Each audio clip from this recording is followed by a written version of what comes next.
প্রিয় শিক্ষার্থীবৃন্দ, আসসালামু আলাইকুম। আশা করি তোমরা সকলে সুস্থ আছো, ভালো আছো এবং তোমাদের সুস্থতা আমাদের একান্ত কাম্য। তো আমরা গত ক্লাসে আয় ভিত্তিক খাজনার মোট খাজনা, নেট খাজনা এর অর্থাৎ অর্থনৈতিক খাজনা উদ্ভবের কারণ নিয়ে আলোচনা করেছি। আজকের ক্লাসে আমরা আয় ভিত্তিক তৃতীয় খাজনা যেটা আছে নিম খাজনা, সেই নিম খাজনা নিয়ে আলোচনা করব। তাহলে আমাদের আজকের আলোচ্য বিষয় হচ্ছে নিম খাজনা, কোয়াসি রেন্ট। Quasi rent. আমরা নিম খাজনার যে বিষয়গুলো ধরে আলোচনা করব সেগুলো এক পলকে দেখে নিই। প্রথমত আমরা নিম খাজনার ধারণাটি কি এটা নিয়ে আলোচনা করব। দ্বিতীয়ত এর প্রবর্তককে, তৃতীয়ত এর সংজ্ঞা, চতুর্থত নিম খাজনার সূত্র নির্ণয়ের চেষ্টা করব। তারপরে আমরা নিম খাজনাকে বিভিন্নভাবে বিশ্লেষণের বা উপস্থাপনের চেষ্টা করব। সেক্ষেত্রে আমরা দুইভাবে বিশ্লেষণের চেষ্টা করব। একটা হলো একটি উদাহরণের মাধ্যমে, অন্যটি হলো জ্যামিতিক উপায়, চিত্রের মাধ্যমে। তারপর আমরা মূল খাজনার যে নিম খাজনার যে বৈশিষ্ট্যগুলো আছে সেই বৈশিষ্ট্যগুলো নিয়ে আলোচনা করব। এরপর অর্থনৈতিক খাজনার মতো নিম খাজনার উদ্ভবেরও কিছু কারণ আছে, সেই কারণগুলো নিয়ে আলোচনা করব। সর্বশেষ যে বিষয়টি আমাদের আলোচনায় আসবে সেটি হচ্ছে নিম খাজনার প্রয়োগ। কোন কোন ক্ষেত্রে নিম খাজনা প্রয়োগ করা হয়। তো আমরা এভাবে নিম খাজনার বিষয়ভিত্তিক আলোচনা শুরু করি। নিম খাজনা হলো খাজনা ধারণার প্রসারিত রূপ।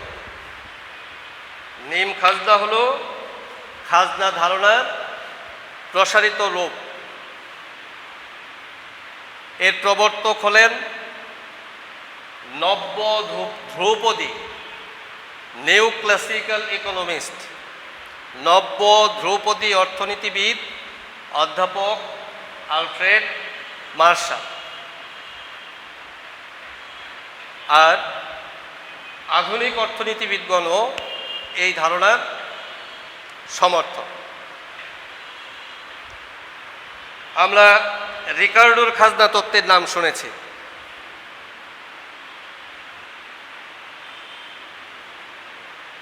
আমার মনে হয় আমরা সকলেই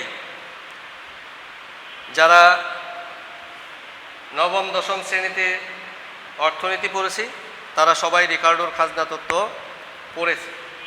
আর যারা অর্থনীতি পড়েনি তারাও হয়তো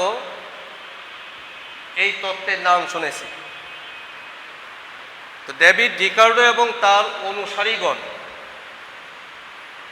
খাজনার ক্ষেত্রে যে কথাটি বলেন সেটি হচ্ছে কেবল জমির ক্ষেত্রেই উদ্বৃত্ত আয় সৃষ্টি হয়, যেটাকে আমরা খাজনার ভিত্তি বলেছি। উদ্বৃত্ত আয়, সারপ্লাস আর্নিংস। কিন্তু নব্য ধ্রুপদী অর্থনীতিবিদ অধ্যাপক আলফ্রেড মার্শাল বলেন খাজনা শুধু জমির ক্ষেত্রে নয়। রিকার্ডো বলছেন খাজনা শুধু জমির ক্ষেত্রেই দেখা যায়, কিন্তু মার্শাল বলছেন খাজনা শুধু জমির ক্ষেত্রে নয়, বরং যে কোনো উপকরণের আয়ের মধ্যে খাজনার অস্তিত্ব থাকতে পারে। এক্ষেত্রে মানুষের সৃষ্ট উপকরণ, এই উপকরণও উদ্বৃত্ত আয় সৃষ্টি করতে পারে। আর রিকার্ডোর মতে এই উদ্বৃত্ত আয়টাই হচ্ছে জমির ক্ষেত্রে যে উদ্বৃত্ত আয়, সেই উদ্বৃত্ত আয়টি হচ্ছে খাজনা। আর মার্শালও বলছেন যে উপকরণই উদ্বৃত্ত আয় সৃষ্টি করতে পারে সেই উপকরণের ক্ষেত্রেই খাজনা প্রযোজ্য হয়। মার্শাল নিম খাজনাকে যেভাবে সংজ্ঞায়িত করেছেন সেটি হলো এরকম: মানুষের সৃষ্ট উপকরণ হতে স্বল্পকালে যে উদ্বৃত্ত আয় সৃষ্টি হয় তাই নিম খাজনা।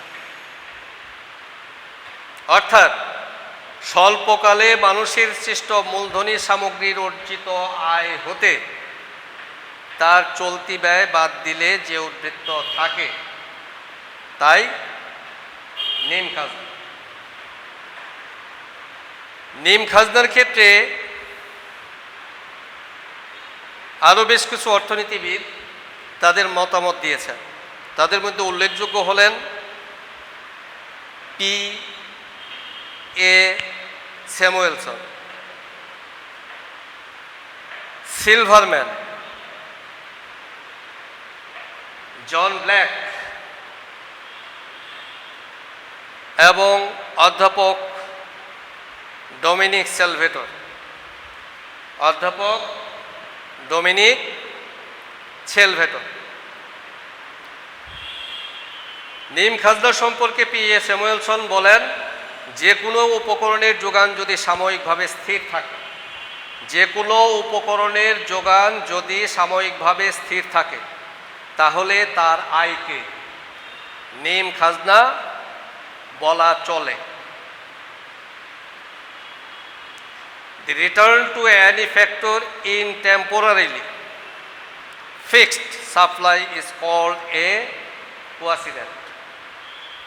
সিলভারম্যান বলেন, উৎপাদনের যে সব উপকরণের যোগান দীর্ঘকালে পরিবর্তনযোগ্য। স্যামুয়েলসন বললেন সাময়িকভাবে, আর সিলভারম্যান তার বিপরীত শব্দ ব্যবহার করে বললেন দীর্ঘকালে পরিবর্তনযোগ্য কিন্তু স্বল্পকালে স্থির। সেসব উপকরণের উদ্বৃত্ত আয়কে নিম খাজনা বলে। সিলভারম্যানের যে উদ্ধৃতিটি অনুবাদ করে এখানে বলা হলো সেটার মূল উদ্ধৃতিটি হলো এরকম: the additional payment for those agents of production the supply of which, though alterable in a long period, is fixed in short period, is technically known as quasi-rent. এটা হচ্ছে সিলভারম্যানের বক্তব্য। জন ব্ল্যাক বলছেন, rent is paid for the services of factor which owe their qualities to past sunk investment. এবং Dominic সেলভেটর যেটা বলছেন,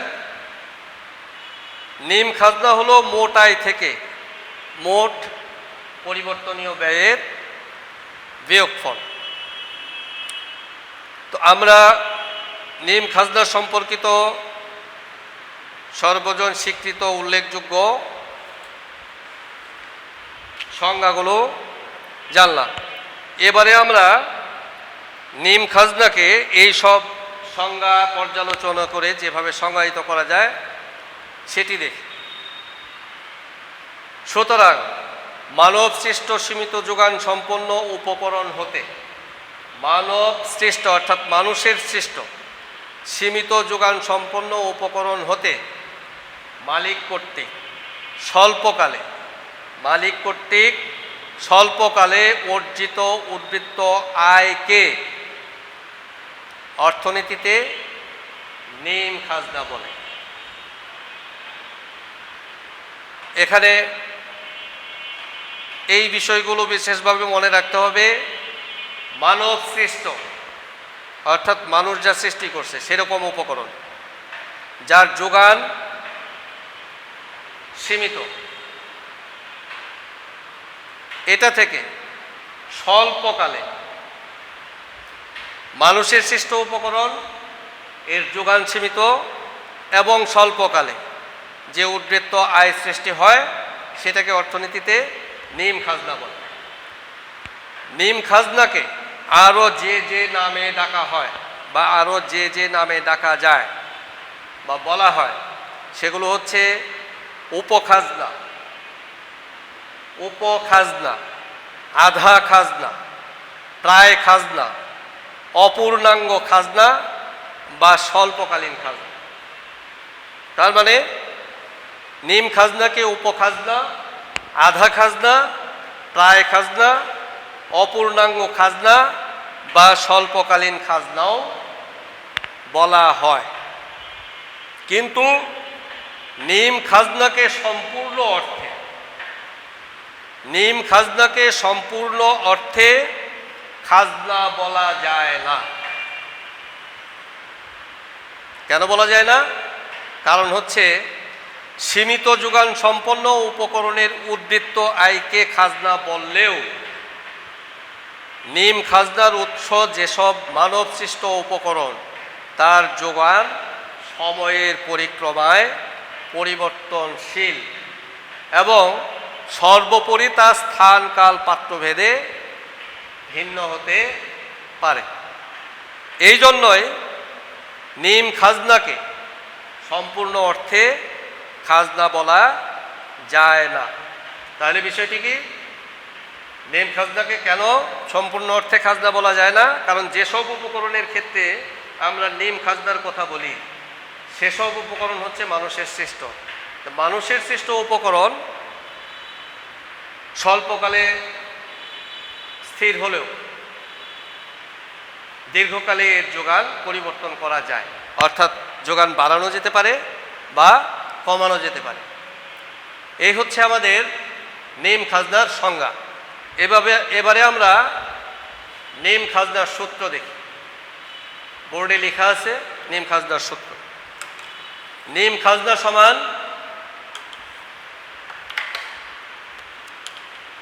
মোট আয়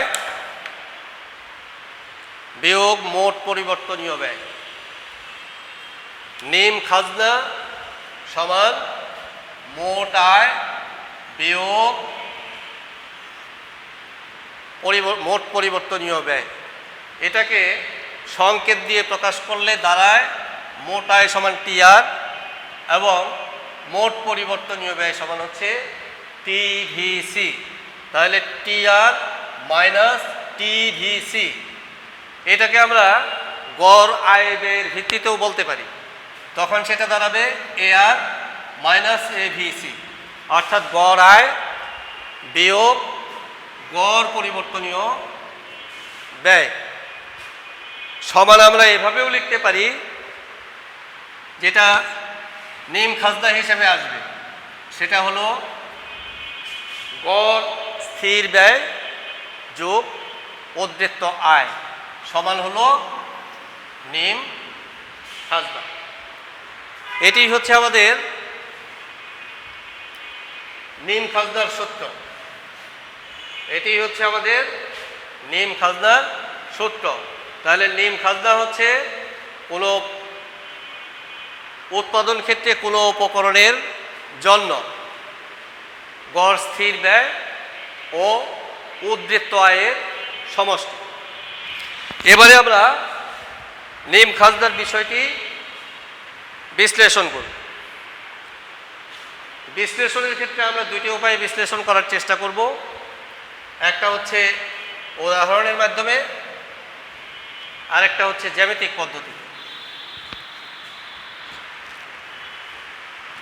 তো আমরা উদাহরণটা দেখি।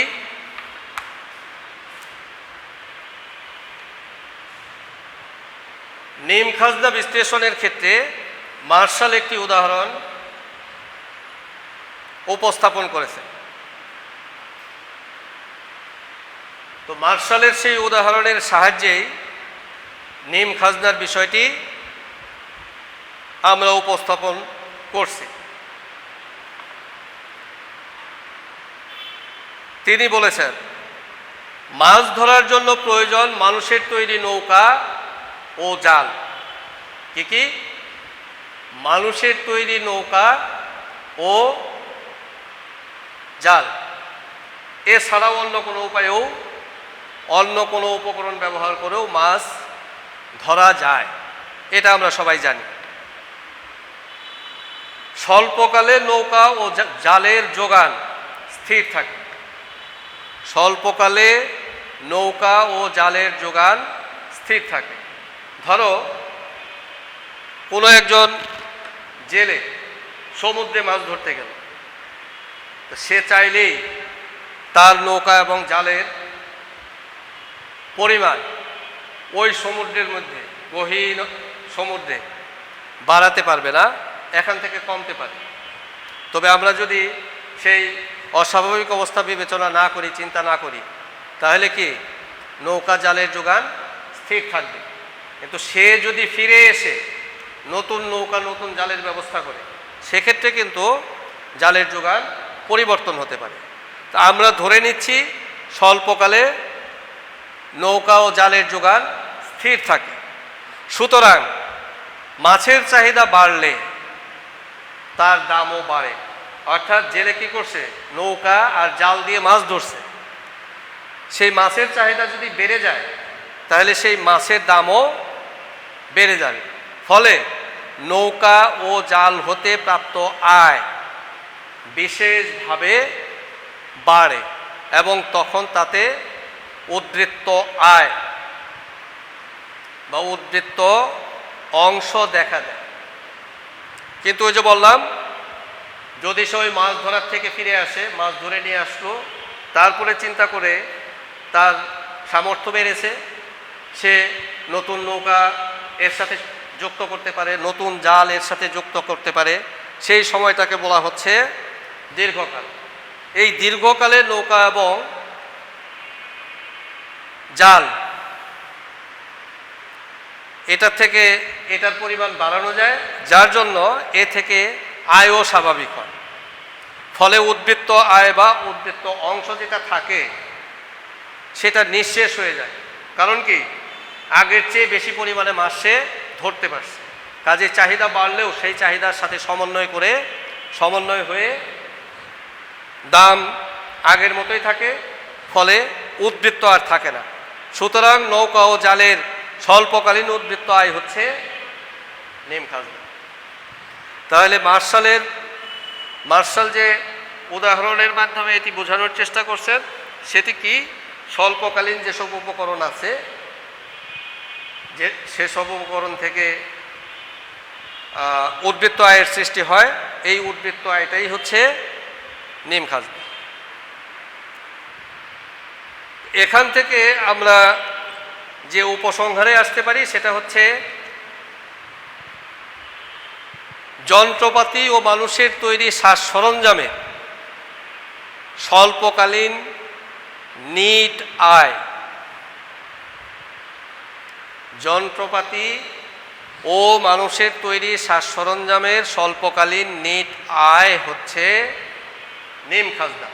এটাকে যদি আমরা ইংরেজিতে বলি, তাহলে বলা যাবে the short run net earnings of machines, the short run net earnings of machines and man-made appliances are coincident. তাহলে আমরা আশা করি আমরা যে উদাহরণটা এখানে দেখলাম, সেই উদাহরণ থেকে আমাদের নিম খাজনার বিষয়টি পরিষ্কার হয়েছে। আমরা এবারে চিত্রের সাহায্যে নিম খাজনার বিষয়টি উপস্থাপন করার চেষ্টা করি। আমরা যে চিত্রটি দেখতে পাচ্ছি বোর্ডে, আমরা যে চিত্রটি দেখতে পাচ্ছি, চিত্রটির প্রতি তোমরা লক্ষ্য করো।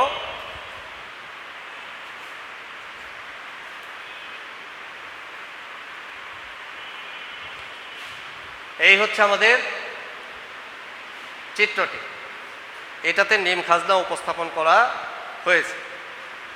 ও হচ্ছে মূলবিন্দু, ও হচ্ছে মূলবিন্দু। ভূমি অক্ষে ও কিউ অক্ষে উপকরণের পরিমাণ নির্দেশ করা হয়েছে। অন্যদিকে লম্ব অক্ষে P R C, P for price, R for revenue, C for cost, অর্থাৎ দাম, আয় ও ব্যয় নির্দেশ করা হয়েছে। এবারে আমরা চিত্রটা বিশ্লেষণ করি। চিত্রে দেখো, এই যে ই0 বিন্দু, এই ই0 বিন্দুতে এমআর রেখা এবং এমসি রেখা, এমআর রেখা এবং এমসি রেখা পরস্পরকে ছেদ করেছে, পরস্পরকে ছেদ করেছে। অর্থাৎ এই ই0 বিন্দুতে ভারসাম্য অর্জিত হয়েছে। এটা আমরা কোন চ্যাপ্টারে পড়েছিলাম মনে আছে? এটা কোন চ্যাপ্টারে এরকম চিত্র দেখেছিলাম মনে আছে? বাজার চ্যাপ্টারে। হ্যাঁ, সেখানে ভারসাম্যের প্রথম শর্ত ছিল কি? ভারসাম্যের প্রথম শর্ত ছিল এমআর সমান এমসি। এই ই0 বিন্দুতে সেই এমআর সমান এমসির শর্ত পূরণ হয়েছে। সুতরাং এই ই0 বিন্দু হচ্ছে ভারসাম্য বিন্দু, যেখানে ভারসাম্য দাম হচ্ছে ও পি0। এই ভারসাম্য অবস্থায় ভারসাম্য দাম হচ্ছে ও পি0 এবং ভারসাম্য পরিমাণ হচ্ছে ও কিউ0। ভারসাম্য পরিমাণ হচ্ছে ও কিউ0। তাহলে আমরা আরো যদি খেয়াল করি, এখানে আরো কিছু রেখা আছে, এসি রেখা আছে, এভিসি রেখা আছে, এ আর রেখা আছে। হ্যাঁ, আমরা চিত্রে যেটা দেখতে পাই, আমাদের এই উৎপাদন স্তরে, এই ভারসাম্য অবস্থায় ও কিউ0 উৎপাদন স্তরে আমাদের প্রতি একক থেকে আয় হচ্ছে এটা কিউ0, কিউ0, ই0, কিউ0, ই0। কিন্তু আমাদের একক প্রতি ব্যয় হচ্ছে কিউ0 এ পরিমাণ। তাহলে আমাদের এই যে অংশটুকু থাকছে, এটা হচ্ছে একক প্রতি মুনাফা। এই অংশটুকু, এটা হচ্ছে আমাদের একক প্রতি গড় মুনাফা। এরপর আমরা এর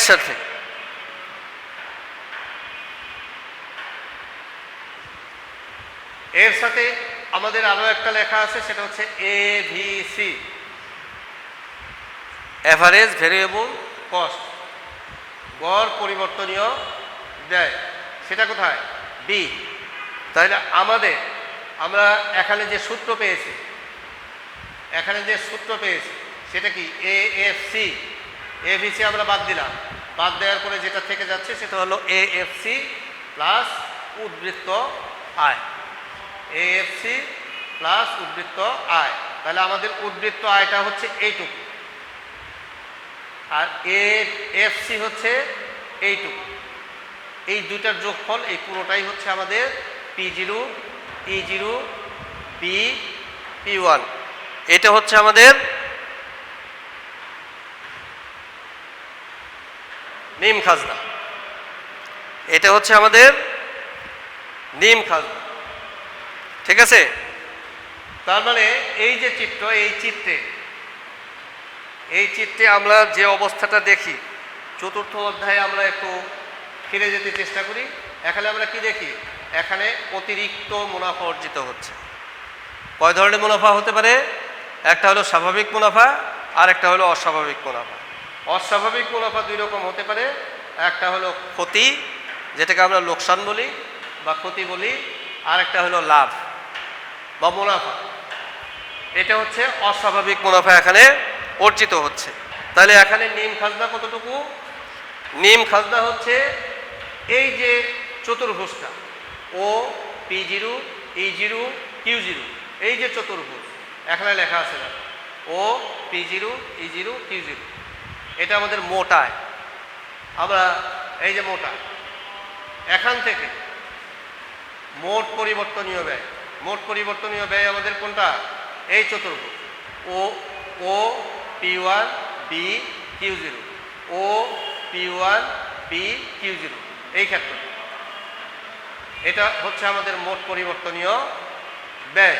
সুতরাং এই পুরো ক্ষেত্রটার থেকে এই ক্ষেত্রটা বাদ দিলে আমাদের এই ক্ষেত্রটা থেকে যায়।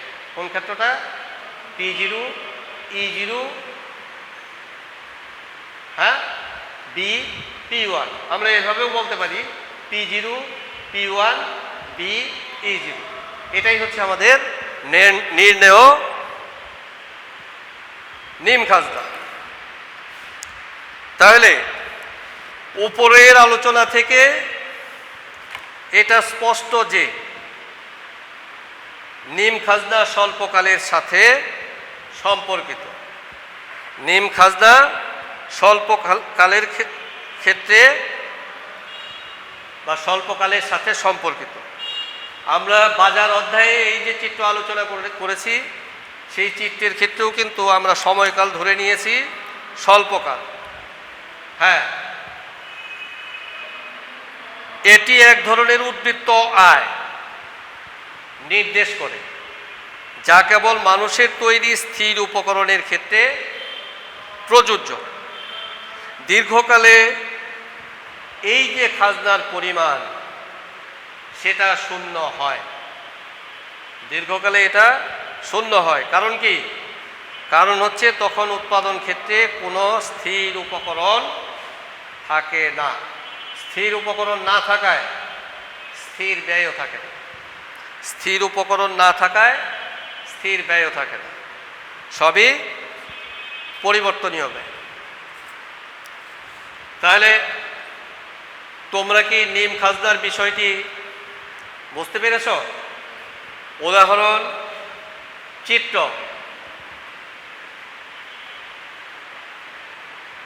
আশা করি বুঝতে পেরেছ। এবারে আমরা নিম খাজনার যে বৈশিষ্ট্যগুলো, নিম খাজনার যে বৈশিষ্ট্য, সেই বৈশিষ্ট্যগুলো দেখি। নিম খাজনার কি কি বৈশিষ্ট্য লক্ষ্য করা যায়? নিম খাজনার উল্লেখযোগ্য বৈশিষ্ট্য হলো নিম খাজনা একটি উদ্বৃত্ত আয়। নিম খাজনা একটি উদ্বৃত্ত আয়। কিসের? উপকরণের অর্জিত উদ্বৃত্ত আয়। তারপর আছে উদ্ভব। কোথায় উদ্ভব হয় এটার? কেবল মানব সৃষ্ট উপকরণ হতে। কোথায় উদ্ভব হয়? কেবল মানব সৃষ্ট উপকরণ হতে, প্রাকৃতিক উপকরণ হতে নয় নিম খাজনার উদ্ভব হয়। তারপর হচ্ছে সময়কাল। দীর্ঘকালে এই খাজনা থাকে না। তাহলে কোন কালে থাকে? কেবলমাত্র স্বল্পকালে নিম খাজনার অস্তিত্ব লক্ষ্য করা যায়। এবং সব শেষ যেটা, এটা 5 হবে না, 4। এটা হলো 4।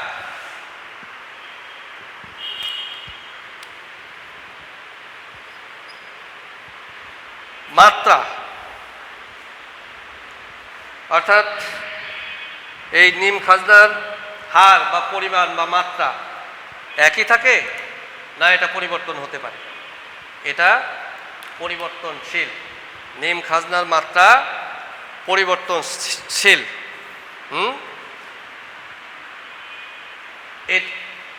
কোন কোন অবস্থায় এটার পরিবর্তন হতে পারে? স্থান, অর্থাৎ জায়গা, কাল, সময়।